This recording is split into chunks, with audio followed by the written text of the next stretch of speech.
So now we just need to forge our poker end, which is what we promised everyone when we advertised this class.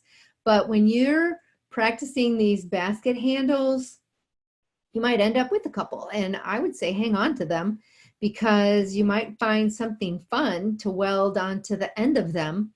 Or you'll just take that long shaft out and make a point on it and use that as your poker end. In this case, we're going to make a poker end that looks like this. And we're going to start with 3/8. I suddenly forgot my measurements, but I'll show you in a second. 3/8 by 1/4 inch. But you could, by 3/4 inch, but you could take your, this is your 3/8 inch shaft that you welded in on square. You could take this, bring it all the way around and weld it back on itself. And then cut this loop open to make these 2 points. The method I'm going to show you gets you a little more material in here. And that's starting with this 3/4 inch by 1/4 inch flat bar. You're going to lay off 7/8 to 1 inch and take this down to just above a 1/4 inch. This is 1/4 inch along this top inch. Keep it a little fatter than that. Give yourself a little room to forge that down to a 1/4 inch later. Then, and this is on the near side over a rounded edge. Set that shoulder in there. And you don't need to, eventually you're going to taper this out to 2 inches long, but just make this square to about a 5/16 inch square piece at this point and leave it. Don't overforge this. You're then going to create a pillow by bringing your piece all the way to the far edge of the anvil, at least 1 inch, probably 1.25 inches, because you want a nice fat pillow here. This pillow is going to become that taper, that point that comes out to the side of our forge poker, and then forge back this neck, and you're going to cut that off and put a scarf on the end of this, because we're going to forge weld this onto the end of the shaft that we made, that we welded on to the other, to the basket handle. So let's watch that happen.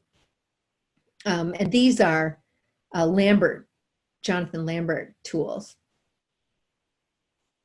So we're making our initial shoulder over a rounded part of the anvil, just taking that down to a 5/16 inch square, then out 1.25 inches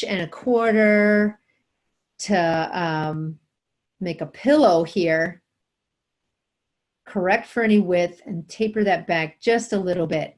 We're going to cut that off. Cut it off so that you've got at least 1/4 inch of parent material on the other side that you'll eventually forge down. Well, we're going to forge it, show you right now. We're going to forge that down into a scarf.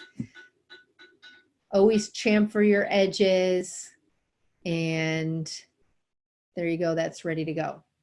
It's ready to forge weld. But before we do that, we're going to forge this pillow out to taper about 1 inch long. And the way we're going to do that is we're going to put it in a post vise using angle iron and a flat bar welded to an angle iron.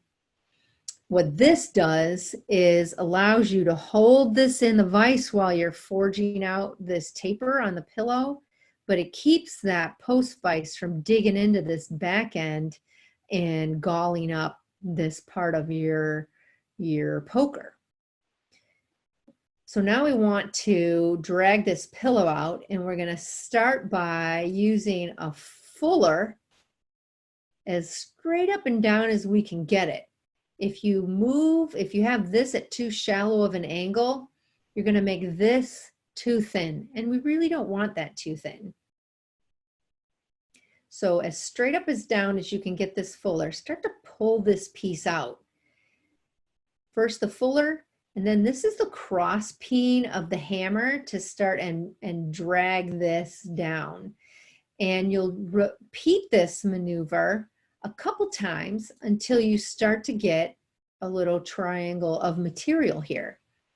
The most important thing to keep an eye on is this corner right here. You don't want that ever shut past 90 degrees. You also want to bring it out and correct for width, because it's going to grow in width as you draw this out. And we want all this width to go into our taper and be drawn out instead of making this fatter. When you correct this for width, that's when you're in danger of losing your 90+ degree angle on this edge. If you put it back in here and you've got a gap on the edge of this angle iron, you're going to create a cold shunt here, and that'll eventually crack off this nice little taper you made. So the best way to keep that flush is to hold this flat on the anvil and hit it this way, or back.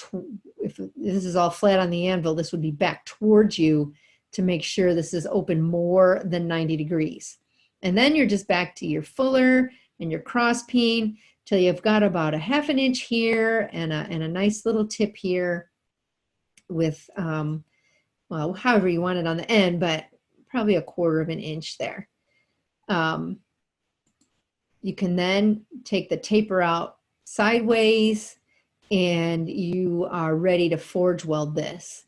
Don't taper out that far end until you've forge welded this onto your long shaft, or you're going to find this really hard to hold on to, because remember, you're putting both these pieces,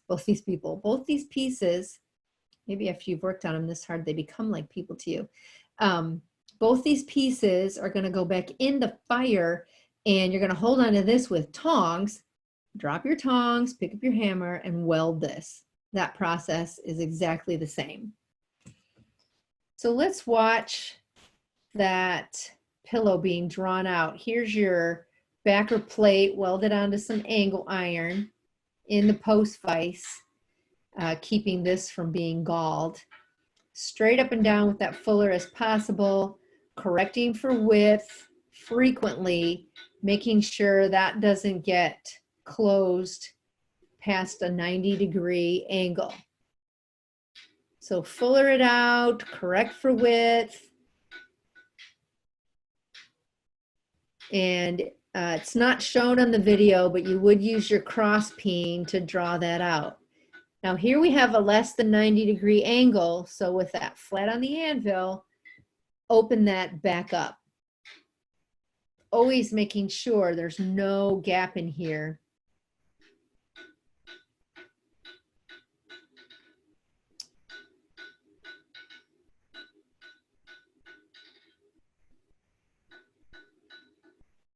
And you would keep this nice and straight so that your tongs can go hold on to it, and you're going to forge weld that together. Again, if you're going to forge weld in the propane forge, here's our, you can see the little taper there going out. You would drill your 2 holes and rivet these together to heat them up enough to weld them. Once you've got that welded on, you draw this out to a taper and you shape it. I'm going to show you these steps with the shape already in place, because I think it helps see it as you go through the steps, and then we have a little video on that. So first is to lay, this will be a long straight taper, lay this down on the horn with this pointed up, and you're going to hit over here to get this bend. Then you're going to turn that whole thing over. The bend you just made is on the horn. You're going to hit this end. When you hit this here, this will flip up just a little bit. Then you can add to that little flip by turning it over one more time, and getting a nice S curve in here. Coming from underneath, holding this underneath, hit this back this way, and you're not forging. Notice you've got an air gap here and bend that back to your liking. So let's watch that. Make a taper, and then we're going to shape it. So first with the point up, then with the point down, and then add this little point on the end. So you got a nice S shape coming from underneath. Curl that back, straighten your bar.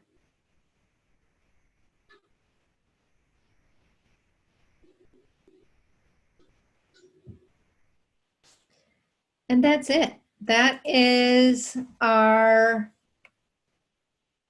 basket handled poker.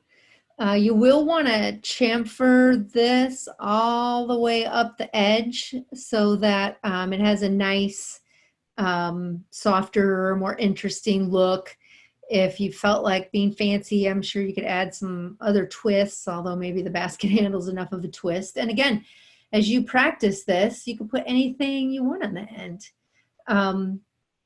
So one more admonishment that practice, practice, practice